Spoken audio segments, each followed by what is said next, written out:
But now here at the half, we're joined by the head coach of the BU softball team in our third season. 3 seasons already now. Wow.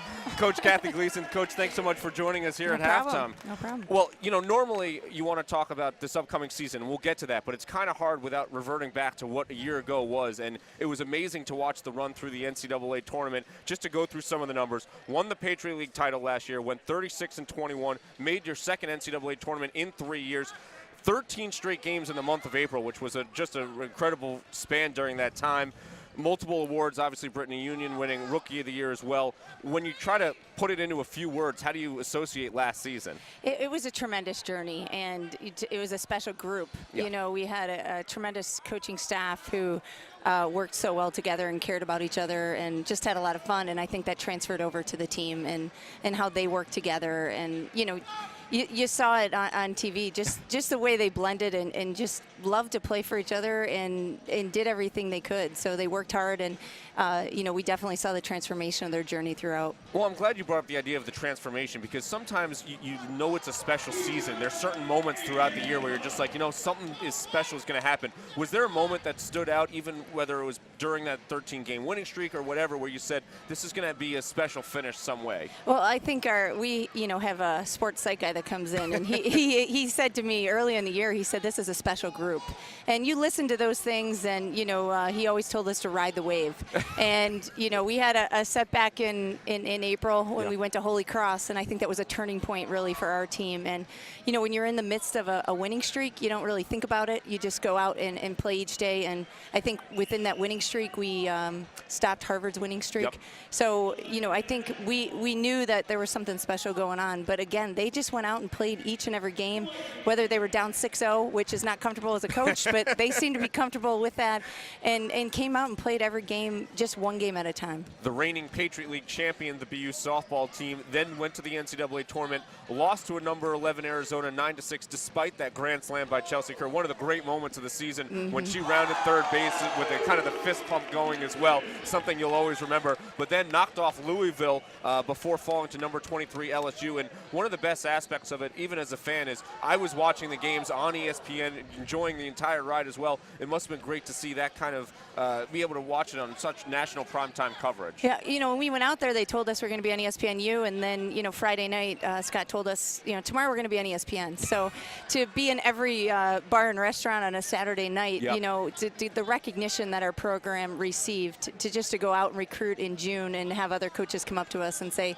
I saw you play, and to have the travel ball coaches, and, you know, now the recruits can say that they've seen us play and they know the style of play. So it was tremendous recognition for, you know, not only BU softball, BU athletics, and the entire university. Well, now you go into this season, and have you talked at all about the players where, you know, last season is still last season? As much as we want to talk about it, each year is going to be different. How do you go into that and still try to have that kind of finish that you had to last year? Yeah, we addressed it right at the beginning of the year, and, you know, we celebrated it through October at our banquet, and then it was, you know, we got our rings, our Patriot League championship rings, and then we put it aside.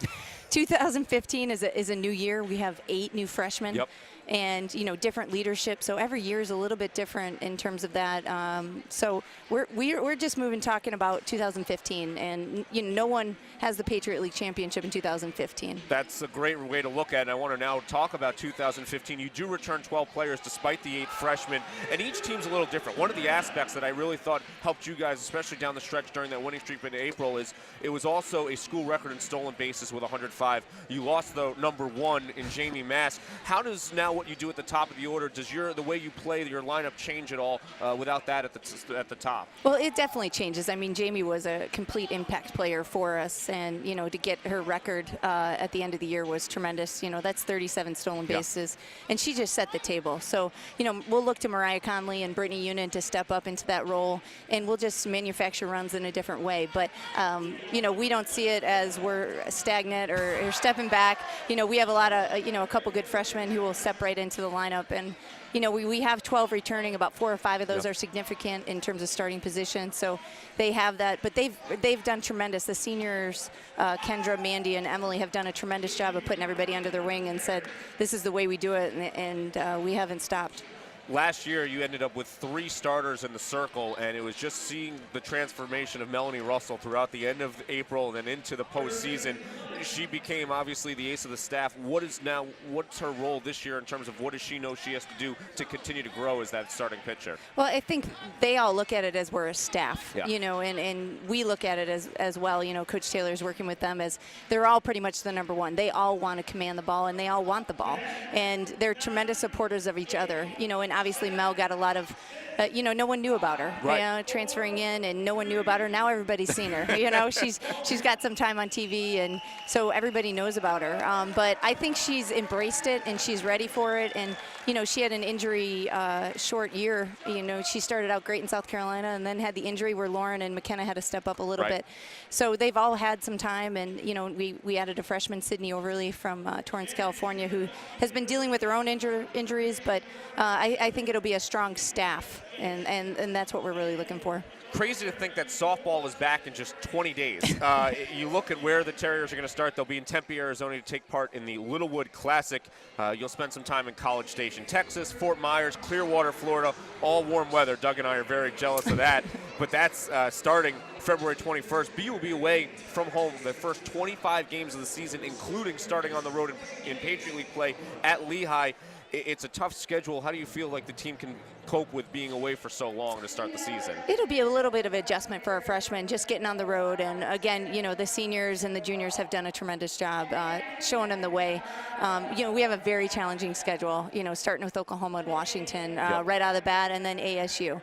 And then we'll go to Texas A&M, which is always, I wanted to put them in a regional environment from the beginning, have those freshmen be ready. You know, last year we started at South Carolina and opened their stadium. So put them in that regional environment so we know what to expect, you know, when we get there. But we want to be challenged so we're ready for the Patriot League. It'll be like familiar surroundings from last spring as Absolutely. well. Coach, thanks so much for joining us. Enjoy the second half. Thank you. Thanks for having me. That's head coach Kathryn Gleason of the BU softball team as the Terriers will get going 20 days from now when they will be in Tempe, Arizona to take on the Oklahoma Sooners.